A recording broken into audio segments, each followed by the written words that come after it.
Hey, folks, welcome back. Today we got an extra special guest on the show, Mr. Brad Blazar, who is an amazing real estate entrepreneur and capital raiser. In fact, I think he's called the $1 billion guy, if I'm not mistaken. I thought I was doing pretty good helping people raise about 350 million. Brad shot way past that over to the $1 billion. There are millions of real estate investors out there, and most are stuck with just a couple of properties. They want financial freedom, but their small portfolio ends up costing them more in time, effort, and money than it's worth. Getting out of the rat race seems harder than ever. This show will help you do more deals, better deals, and bigger deals. Finally, you'll be able to reach your income and lifestyle goals. How? By attracting and leveraging private money partners and their capital. Now get ready to raise more money, because here's your host, Dave Dubeau. So it is my pleasure to welcome Mr. Brad Blazar on the show. Thanks so much for inviting me to be a guest on your show, Dave. It's great to be here with you and your listeners. So for the 4 people on planet Earth that have not heard of you, maybe give us a quick little 30,000 foot overview of the Brad Blazar real estate investing story. You know, it's really funny. I kind of fell into this. When I was going to school, I wanted to become an architect.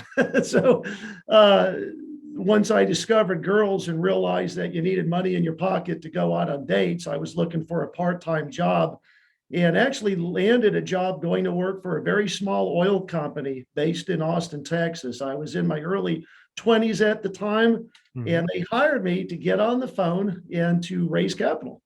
Wow. And so over the course of a couple of weeks through the training, they taught me this system that I've perfected now over roughly 30 years of raising capital. But really, I started this journey of really, learning how to talk to investors, how to build trust, how to create relationships. And after doing that for 2 years, I went out on my own. And at the age of 23, never having drilled an oil well, I launched a small oil company because I knew how to raise the capital and realized I could build a team of others around me, i.e. the geologist, the petroleum landman, et cetera.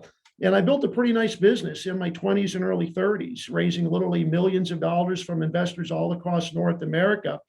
But obviously in the late 80s, early 90s, 2 big events really affected that industry, which was number one, the Tax Reform Act of 87 took away most of the incentives for people to commit money. And then number 2 was just collapsing energy prices. And so I went back to school to complete my undergraduate degree. And when I came out, I was very disillusioned because I now had a diploma trying to get work in corporate America, and people wanted to pay me what I would make in a good month when I was the CEO of my own business. That would put a kibosh on things, wouldn't it? My goodness. And so realizing I was very overqualified, having ran a business for a decade, I said to myself, what is like my primary skill? What can I do better than anybody I've ever met? And what I realized is I could raise capital. And so I said, wow, it's my belief that most people in the world have a dream or a desire, Dave, to just be doing something bigger in life. 9 out of 10 times, the reason they're not doing it comes down to a lack of capital. It's like, I don't have the money to open the restaurant I want to open, or I don't have the money to get started in real estate like I see you doing. And so I said, with all the knowledge I have and the ability to now teach and train others, let me launch a program. And so I've raised over $2 billion over the course of my career, been the head of capital markets for some of the largest real estate syndicators in the United States. These guys manage portfolios not in the hundreds of millions, but in the tens of billions of dollars. And so my experience has allowed me to perfect capital raising across all channels, individuals, family offices, insurance companies, pensions, sovereign wealth funds. And so in our coaching community, we literally have people at all levels. I mean, I got guys that come to me that say, Brad, I already have $500 million. I want to be at $1 billion in 2 years. How do I do that? Well, you need to start working with family offices or sovereign wealth funds. You're not going to get there picking up checks for $1,500, $100,000 from doctors and business owners. But that's kind of been my journey. It was just, happenstance, falling right into learning how to attract and raise capital. And I've now been doing that for over 30 plus years. And I've now got to a point where it's really time to share my knowledge and really help other people that need to learn this skill. I think it's the biggest skill a business owner and an entrepreneur really needs to master, because as Robert Kiyosaki says in Rich Dad, Poor Dad, leveraging OPM is the key to building wealth. Yeah, he or she who raises the most capital wins. That's it. That's another one of his sayings. Awesome, Brad. So sounds like you were the Wolf of Wall Street before the Wolf of Wall Street kind of thing. You're hitting the phone, dialing for dollars, doing all that kind of stuff for the oil businesses. So maybe again, most of our viewers, listeners, etc., here are what I would call mom and pop real estate investors. They've self-financed their first few deals. Bam, they hit that wall, run out of cash, run out of credit. And they look at this, they go, Brad, that's easy for you. You got training when you were 20 years old and yada, yada, and all this kind of stuff. But here I am, I'm 43. I'm self-managing my 3 properties. I'm punching the clock still. I got a wife and kids and all this kind of stuff. I've got 0 sales experience. I'd rather stick a needle in my eyeball than pick up the phone and dial for dollars. What do you suggest for those kind of folks, a lot of our listeners, about first steps for raising private capital for real estate deals specifically? It's a great question. And what I always tell our student community is you need to find something that's within your comfort zone. Like there are a lot of people that just are not social butterflies. Like if I told you go out and buy a list and host an investor meetup and do an event, they're like, there's no way in hell I would ever do that. Like, I'm just not a social person. Great. Then let's find a solution for you where you can sit behind your computer all day and do Zooms or do something like use crowdfunding that'll allow you to basically, begin having conversations with individuals. At the end of the day, as you know, raising capital at any level is all about lead generation. Like money just doesn't show up in a wheelbarrow at your front door. I wish it was that simple, but you've got to be having conversations that are productive with people, moving them through a formal process. Jordan Belfort, the Wolf of Wall Street, has created something he calls the straight line method. That's his formal coaching that he talks about if you hire Jordan and his team to teach you his methodology. We have something fairly similar called the 4-step blueprint. And what you have to realize is the biggest mistake many people make on this journey of trying to raise capital is they find somebody that has a significant net worth or has the ability to invest. They've got a project or a deal, but they start basically pitching that opportunity much too early in that process. Well, the other person's going to say, Dave, it sounds like an interesting project. Do you have something you can send to me that I can take a look at? So you do that. And then when you follow up and you try to close, they give you every reason not to invest. Yeah. Now, this could be the best deal you've ever run across in your lifetime, but really what they're saying is you didn't give me enough time to really get to know you. And due to that lack of trust and the fact I don't really understand your values or know that you're going to become a fiduciary, I just can't move forward. And so Brad, were you spying on me at my first attempts at raising capital? Is that what I'm hearing? But really, I tell people, raising money is not a sprint, it's a marathon. You've really got to understand that you've got to build trust with people first and then pitch at that right time, which is usually that third or maybe that fourth meeting or conversation. But what I will tell your audience, the listeners that are now kind of getting started, is there's a number of ways you can become very successful. Number one is you can build what I call a local community. And what I mean by that is, go to Facebook, start a local community where you reside and start inviting people. Hey, we're meeting once a month to talk about real estate. I'd love to visit with you. Maybe meet, the first Saturday of every month for breakfast. That's one way. Another great way is to host a podcast, much like you have. And of course, I've got one you can see on the wall behind me called the Capital Catalyst Show, to become what I call a person of interest so people start following you. And then one of my best methods, oh my God, you talk about raising just buckets of money, is in the wealthiest part of every community, there's a coffee shop. Well, guess who shows up there early in the morning between 8 and 9? It's all the business owners, CEOs, doctors, partners, and law firms, and they're pulling up in their Bentleys and their Mercedes and their Porsches. And if you sit there and you're observant, it's real easy just to strike up a conversation with somebody. I literally have worked what I call the out of the box method to raising millions of dollars. And I've actually written an article on LinkedIn that you can find in my articles, just calling camping out at Starbucks to meet wealthy people. And literally what it does is it gets you in the front door of the wealthiest families in town, because in the center of that little demographic pocket of wealth, there is a Starbucks or some other coffee shop, and that's where they're going every day as they're going to work. And it's amazing. We've actually done that multiple times, and we walk out with literally business cards for guys that make multiple millions of dollars a year, that live in $3 to $5 million mansions, that are just grabbing a cup of coffee on the way to the office. And I see. So how do you recommend people start those kind of conversations, Brad? Because that's a brilliant idea, and it's super straightforward. I just walk up to them how do and I you see start them here, and I just say, hey, I noticed you pulled up in that beautiful car. I'm a real car geek. Like, man, how do you love that Bentley? And I just say, what do you do for a living? I'm just curious. Oh, I'm a partner in a big law firm, or, hey, I'm a CEO. Great. Well, I'm a big real estate entrepreneur. What I help people do is basically create passive income and lower their taxes. Might that be something you have an interest in? And if it is, great. And, I just ask them for their business card, or better yet, if they're at the cash register, I just walk up and say, hey, I saw you pull up in that beautiful car. Can I treat you to your cup of coffee today?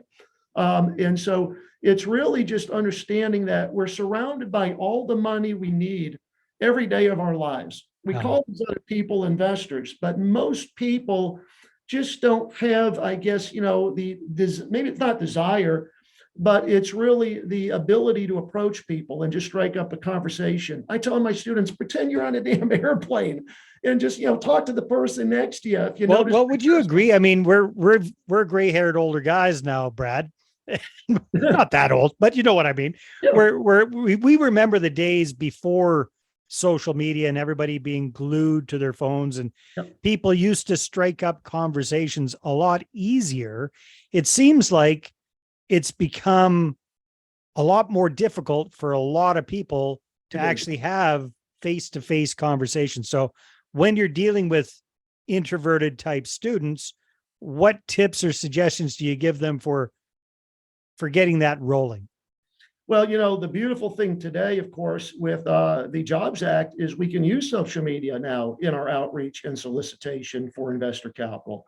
And so whether it's creating a funnel, or whether it's going to LinkedIn and just, basically searching for individuals that might be potential investment partners and initiating some outreach, there are ways for what I call this younger generation to leverage the technology that they're so used to using on a daily basis. One individual that we basically hosted on our show last year was a gentleman by the name of Sam. And Sam, in the first 18 months, raising capital, raised over $25 million in 18 months, just with LinkedIn. And I just said to myself, that is phenomenal. Like, how does somebody new to this business raise $25 million just using social media? And so I interviewed him. He said, I use basically, the Sales Navigator, and I look for people. And I just reach out to them, and some respond, some don't. But, every day I set aside an hour and I'm reaching out to 10, 20 people. And then I take that inquiry to a Zoom. And on that Zoom, I just build trust and start building a relationship. And I said, the fact you raised $25 million in 18 months just is amazing. And we reconnected, and now he's well over 50 million. But his entire tool is just LinkedIn. No, that's beautiful. That is beautiful. So you talk about a process for example, the Starbucks idea. So maybe let's go back to that, because that's something everybody can get their head around. So you accidentally bump into these high net worth folks, buy them a coffee, start a conversation, have a little back and forth, exchange business cards. That's great. What comes next, Brad? What do you recommend people do next, or what are the next series of steps that kind of lead those folks along the path of eventually becoming an investor with you? The marathon. I think, Dave, what's made me successful, both in the raising of hundreds of millions of dollars, but really also mentoring and coaching others on how to do this, is I've been able to take 30 years of raising significant amounts of capital, and I've been able to codify that knowledge and create what I call key concepts. And so in our coaching and mentoring, you hear me talk about things like the 4-step blueprint, the trust sequence, the validation phrase. And once a person that's being mentored understands what this trust sequence is, he can then apply that concept to the conversations he's having with other people to build trust. Same thing with the 4-step blueprint. Here's what you're doing in a first conversation. Here's what you're doing on a second, a third, and a fourth. It's like the straight line method that Jordan teaches. Here's a validation phrase. You want to use this to validate the person trusts you before you pitch your big idea or your opportunity. And so really it's a framework, but I think that, if you understand that raising capital is simply moving a person forward. I always say money follows motion. That's a great thing for people to basically focus on. Money follows motion. Hey, we're having a great conversation. I'm doing a webinar next week. Would you like a link so that maybe you can sign up and participate? Or I'm hosting a free event at XYZ. You're moving people forward in this process with you. And then at some point, usually, like I said earlier, in that third or fourth conversation, that's when you're pitching, because now you know them, they know you, there's a level of trust. And the validation phrase that I referenced earlier basically gets their very subconscious acknowledgement to move forward. And usually what I say at the end of my second call is something very similar to Dave. I've really enjoyed visiting with you, but like I've told you all along, right now, I just don't have an investment to discuss with you. I wish I did, but what I like to do is always give my pre-existing investors the right of first refusal. And so our deals tend to fill up pretty quickly. But here's what I'd love to do, Dave. I keep a list of people on my desk that have expressed interest. I'd like to add you to that list and just give you a call back in the event I'm working on something that I think you can get real excited about. Would that be okay with you? Nice. The second they say yes, what they've essentially applied is, yeah, I'm ready to move forward in this process. And now consider taking a look at what you're working on. And it's a very subconscious acknowledgement that they're ready to move forward. It's nice soft commitment right there. It's a soft commitment. It's pre-framing. It's a trial close, which obviously, if you understand the sales process, you're incorporating into your meetings and conversations with people. But usually that very first conversation, I always immediately disarm people. I let them know right up front, I'm not calling to sell you anything. Put away your checkbook. I just want to know if this is an area of interest to you. And I ask a lot of questions. Have you invested in something like this before? Are you looking for income? Are you looking for growth? How important are tax benefits to you? And so I really get to know people. And at the end, I just say, what I'd love to do is just send you a little piece on us that you can sink your teeth into, and just schedule a follow-up call with you in about a week or so. And so a week later, I'm checking in, I'm warming them up, I'm answering questions, and then I'm asking that validation phrase. So a week later, I can call them back now and pitch my fund or my deal or the project I'm working on and send them the information so that hopefully on call 4 or call 5, we're closing, we're getting a capital commitment, we're bringing on a new partner. And then it's just a matter of, as you know, rinsing and repeating the process. You go from one investor to 3 to 5 to building out your database. And as you continue to do this, it just gets easier to raise capital because now you've built a database of active investors that know, love, and trust you. So, Brad, I know this is all part of your framework and your training. I really appreciate you kind of giving us a taste here. A personal piece of curiosity I've got out of that whole Starbucks scenario. We meet the guy, we connect, we exchange business cards. What do you find works best to get them on that first post coffee meeting, get together? This is a local type thing. So are you trying to get together with them in person or on the phone or on Zoom? What do you find works best these days for these busy folks? Yeah, I always find if they're willing to take a personal meeting, that is by far always the best. You can shake their hand at their office kind of thing, or whatever, the office, the same Starbucks, even if it's home, whatever they're willing to do, a personal face-to-face by far is always the best. Second best would be a Zoom. And of course, the third would be a conversation over the phone. But here's the beauty of the Starbucks method. By leading with value, which is a $5 cup of coffee, there's a applied commitment that they have to reciprocate the favor by giving you their time. Yeah. And so, people that have coached me have said, look, if you want to meet somebody big time, you don't ask them for help. You ask them, what can I do to make your life easier? Yeah, lead with the giving hand, right? Lead with a giving hand. It's a servant's mentality. So by treating them to a cup of coffee, they now want to reciprocate the favor by giving me 20, 30 minutes of their time. And so usually what I will do is I'll call them. And if they do answer, I'll say, hey, Dave, this is Brad. I was the gentleman that treated you to the cup of coffee the other day. There's instant rapport. Bang. It's like, oh my God, that was great. Thank you so much. Do you have a few minutes? I'd love to share with you what we're doing today. Sure. And then of course I, go right into my first call. If they're like, no, I'm busy, I'm like, great. When can we maybe schedule some time? We put it on the calendar. But because I have their phone number, a lot of times I'll just send them a text and I'll say, hey, Dave, Brad Blazar here, the guy that treated you to Starbucks the other day. And 95% of the time, I always get a response. It's really amazing that when you just initiate that small gesture to do something nice for other people, they're willing to invest their time back in you. And that's really the beautiful thing about that method is it just works so, so well. I love it. The Starbucks method. Brilliant, simple, brilliant, effective. Most things are.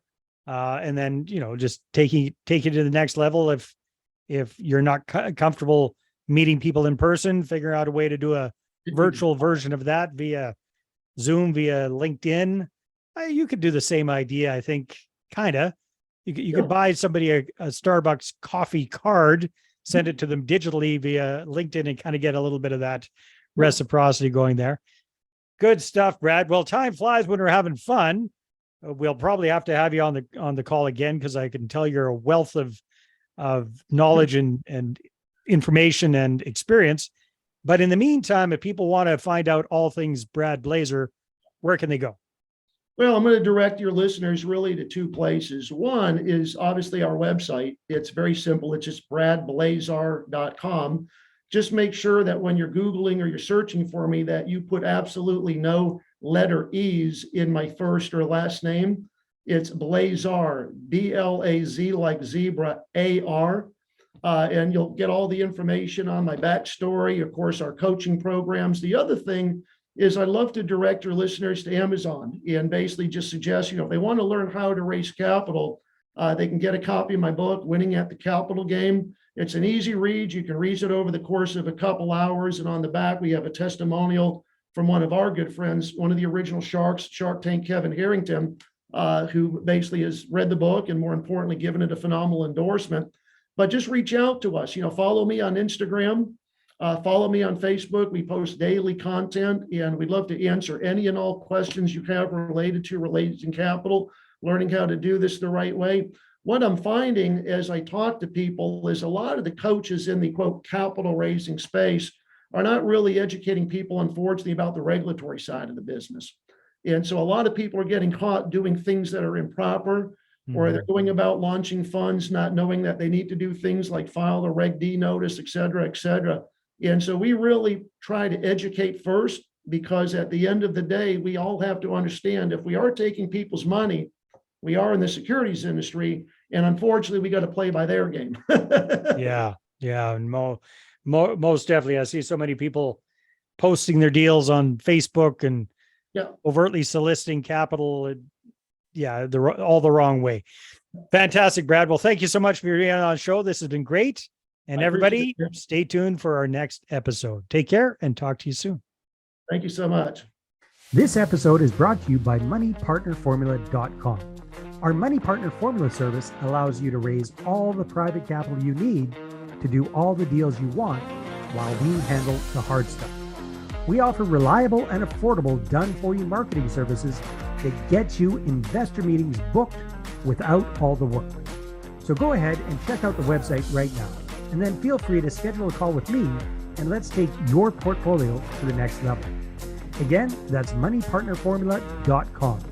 Watch investor meetings pop up in your calendar. We handle the rest.